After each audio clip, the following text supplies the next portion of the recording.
ఈ రోజు ఇక్కడికి వచ్చినప్పుడు చూస్తే ఎన్ఆర్ఐస్ కోసం బీమా 2 పథకం కూడా తీసుకొచ్చారు.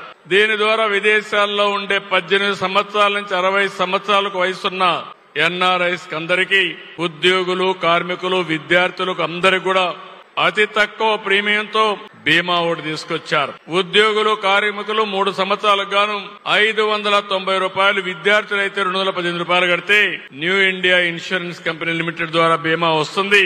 మరణం జరిగిన, శాశ్వతంగా వికలాంగులైన 10 లక్షల రూపాయలు బీమా కల్పించే ఏర్పాటు చేశారు. చిన్న దెబ్బలు తగిలితే 1 లక్ష రూపాయలు ఇస్తున్నారు. దీనికి మీ అందరి తరపున ఎన్ఆర్టీని మనస్ఫూర్తిగా అభినందిస్తున్నానని చెప్పి కూడా నేను మీకు తెలియజేస్తున్నా.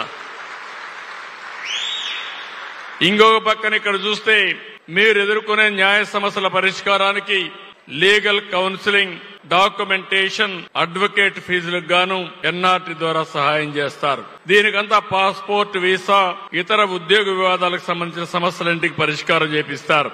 మీ అందరికీ భద్రత కల్పించడానికి ముందుకు పోతున్నారు. ఇంకో పక్క మహిళలకు కూడా ప్రత్యేకమైన భద్రత కల్పించడం కోసం ప్రసూతి ఖర్చుల కింద 35,000, ఒకవేళ సిజేరియన్ ఆపరేషన్ చేసుకుంటే 50,000 రూపాయలు ఆర్థిక సహాయం చేస్తున్నారు. నేను ఒకటే మిమ్మల్ని కోరుతున్నా, విధి లేని పరిస్థితి ఉంటే తప్ప సిజేరియన్ ఆపరేషన్ పోవద్దండి. నేచురల్ ప్రసూతి ఉండాలి తప్ప, డెలివరీ ఉండాలి తప్ప, ఈజీ అని సిజేరియన్ పోతే హాస్పిటల్ వాళ్ళందరూ కూడా ప్రోత్సహిస్తున్నారు వాళ్ళ డబ్బుల కోసం.